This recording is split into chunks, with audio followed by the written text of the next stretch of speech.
မင်္ဂလာပါ TPA channel မှာကြိုဆိုပါရစေဒီဗီဒီယိုလေးကတော့ 4G MiFi router လေးကို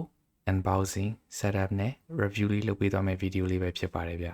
လာတရာကမှာထားတဲ့ဟာလေးရောက်လာတော့ဖောက်ကြည့်လိုက်ပါဦးမယ်ဗျာ packaging လေးကတော့တက်တက်ရဲပဲဗျ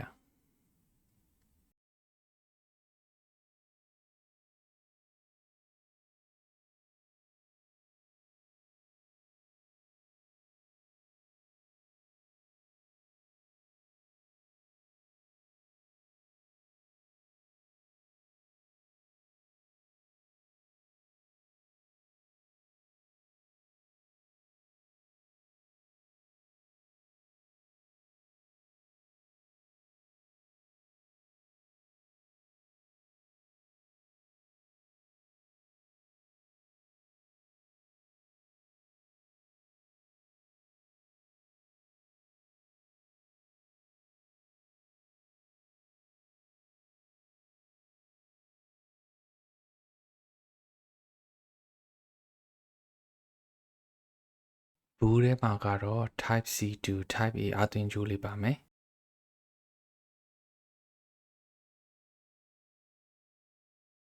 ပြီးတော့ MiFi router နဲ့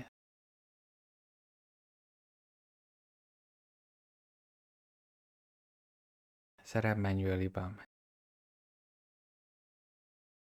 manual မှာကဘယ်လို setup လုပ်ရမလဲဆိုတာကိုရှင်းပြထားတာပါ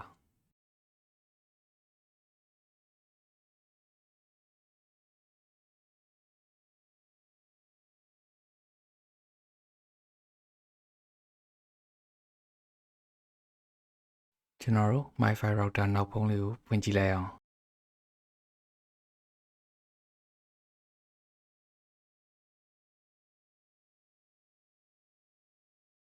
အထဲမှာတော့ battery ပါမယ် manual နောက်တစ်ခုပါမယ်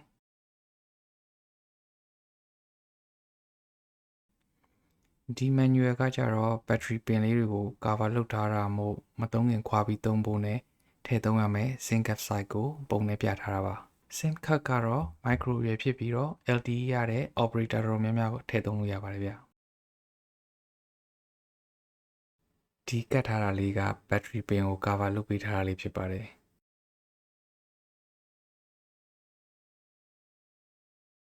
ဒါကတော့ SIM card ထည့်ရမယ့်နေရာလေးပါအဲ့ဒီနာမှာ Wi-Fi ချိတ်ဖို့ default wireless ID နဲ့ password အပြင် setup လုပ်ဖို့ username password info လေးတွေကိုလည်းပေးထားပါသေးတယ်ဒီလို information လေးတွေကိုကျွန်တော်တို့အိမ်သုံးတော့ ISP router အောက်ဘက်တွေမှာလည်းပါတတ်တာကိုမြင်မှုရပါလိမ့်မယ်ဗျ SIM card အရင်ထည့်ပါမယ်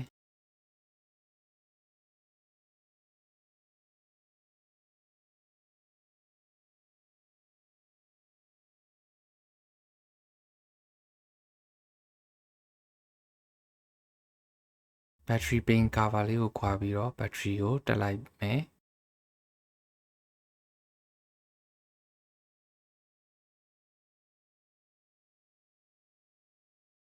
ပြီးရင်အဖုံးကိုပိတ်ပြီး power on လိုက်ပါမယ် power on ဖို့ကအပေါ်ဘက်နားဒီမှာရှိတဲ့ globe လေးကိုဖိနေလိုက်ရုံပါပဲဗျ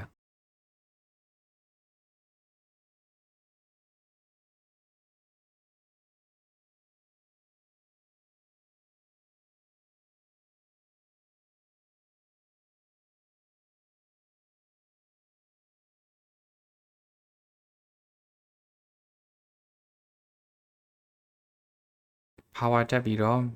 မီးလေးတွေအကုန်လုံးအစိမ်းပြပြီးဆိုရင်စတင်ချိန်လို့ရပါပြီဗျ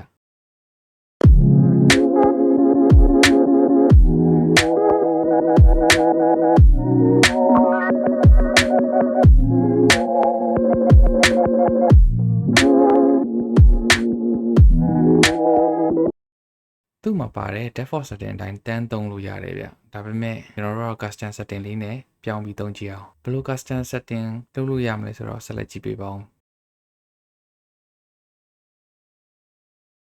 ပထမဆုံးအနေနဲ့သူ့ရဲ့ default wireless ID လေးကိုချိန်လိုက်ပါမယ်ခုနက battery အောက်ဘက် SIM card ထည့်တဲ့နေရာနားလေးမှာပြထားတဲ့ information လေးတဲ့အတိုင်းပါပဲဗျာ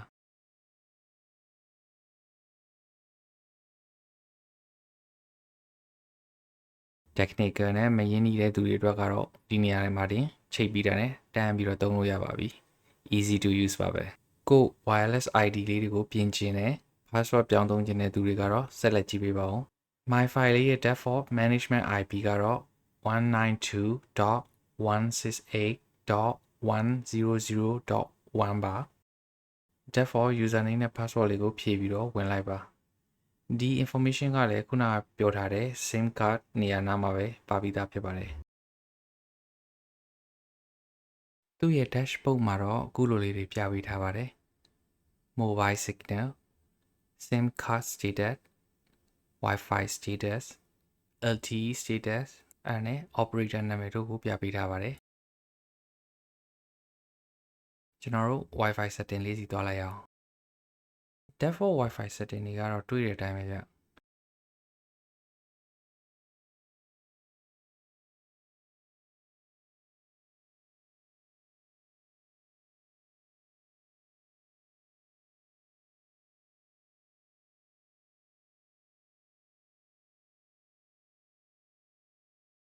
အဲ့မှာ custom setting လေးကိုပြောင်းကြည့်အောင်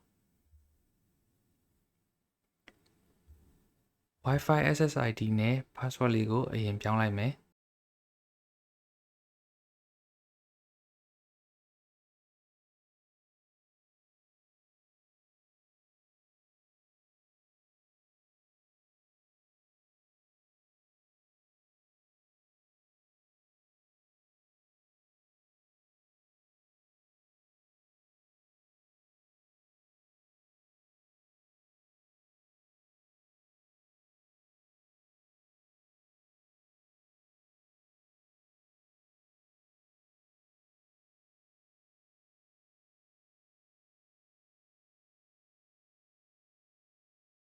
channel လေးကိုပြောင်းမယ်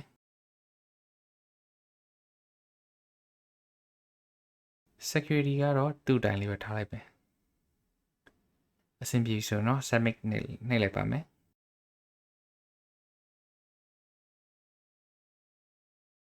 ပြီးရင် wireless ID ကပြောင်းသွားပြီမို့လို့ပြောင်းထားတဲ့နာမည်ကို wireless လေးထဲမှာကျွန်တော်ရှာပြီးချိန်မယ်ပြောင်းထားတဲ့ password လေးနဲ့ဝင်လိုက်ပါ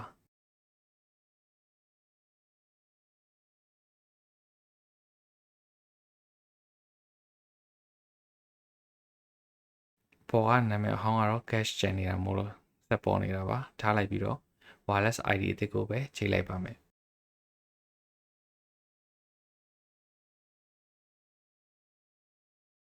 အခုဆိုရင်ချိန်သွားပါပြီဗျကျွန်တော်တို့ဒီ setup လုပ်တဲ့ management page ကိုဝင်တဲ့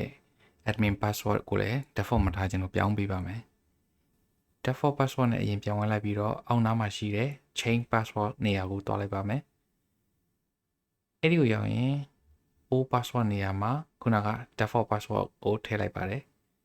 ပြီးတော့ကိုပေးခြင်းနဲ့အသစ်ကို new password နဲ့ confirm password မှာနှစ်ခါရိုက်ထည့်ပေးလိုက်ပါမယ်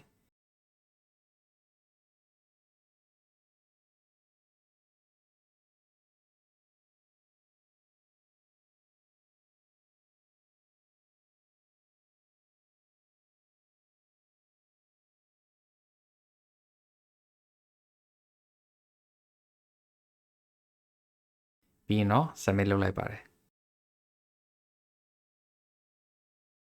ပြီးရင်ပြန်ဝင်ကြည့်လိုက်ပါမယ်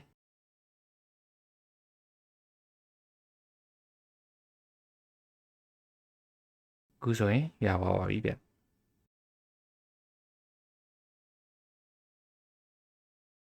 နောက်ဆုံးအနေနဲ့ကျွန်တော်တို့ connection လေးကိုစမ်းဖို့အတွက် speed test လေးနဲ့စမ်းကြည့်လိုက်အောင်ဗျာ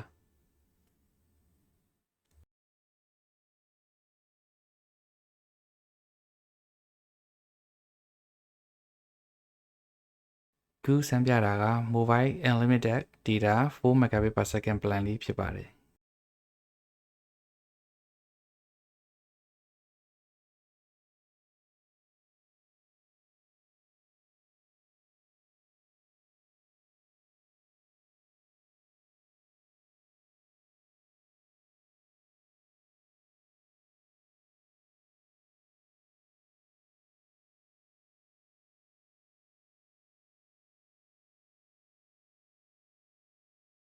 ခုဆိုရပါပြီဗျ review အနေနဲ့ကတော့ ဒီလို MiFi router တွေထဲမှာနာမည်ရှိတဲ့ TP-Link, D-Link တို့လိုထောင်ကျော်ပေးနေရတဲ့အချိန်မှာဒီကောင်လေးကဘတ်400ဝန်းကျင်မှာ budget version လေးပဲဖြစ်သုံးရတာလည်းအဆင်ပြေပါတယ်အဓိက portable ဖြစ်တာမို့လို့အပြင်ထွက်တည်သွားပြီးသုံးရတာလည်းအရင်အဆင်ပြေပါတယ် Wi-Fi speed ကတော့300 Mbps support ပေးပြီးတော့ battery က3000 mAh ပါပါတယ် hotspot လွှင့်ပြီးသုံးနေရတဲ့အခြေအနေမှာဆိုရင်ဖုန်းကနေ hotspot လွှင့်တာကဖုန်းကိုပို့ပြီးတော့ပူစေပါဒါမို့ဒီကောင်လေးနဲ့သုံးတာကဒီအိတ်ထက်ပို့ပြီးတော့အဆင်ပြေပါတယ်အဆင်မပြေတာလေးတွေကိုပြောရမယ်ဆိုရင်အားသွင်းနေရင်လည်းသုံးလို့အဆင်မပြေပါဘူးစက်ကပိတ်သွားပြီးတော့ပြန်ပွင့်မလာတာတွေလည်းဖြစ်တတ်ပါတယ်ဖုန်းလိုင်းသိမ့်မမိတဲ့နေရာတွေမှာအားအရင်ဆွဲရတဲ့အခါဖြစ်စေအပြင်ရာသီဥတုပူတဲ့အခါတွေမှာဖြစ်စေစက်က reboot ဖြစ်သွားပါတယ်အေးခံလိုက်ပြီးမှပြန်သုံးလို့အဆင်ပြေတာပါ LED indicator system ကလည်း mobile signal နဲ့ Wi-Fi signal အတွက်ဆိုရင်အစိမ်းဆို line ကောင်းတယ်အနီးဆို line မကောင်း battery state အနေနဲ့ကတော့အားရှိတဲ့အချိန်အစိမ်းပြပြီးတော့အားကုန်တော့မယ်ဆိုရင်တော့အနီးမိတ်တုံလေးပဲပြပေးနိုင်ပါတယ်ပိတ်ချင်တဲ့အခါ power clock ကနေပိတ်တာကတခါလေခက်တာမို့လို့နောက်ဖုံးခွာပြီး battery ဖြုတ်တာကပိုမြန်ပါတယ်ဗျဟုတ်ကဲ့အဆုံးအထိကြည့်ပြီးတဲ့အတွက်အားလုံးကိုကျေးဇူးတင်ပါတယ်ဗျ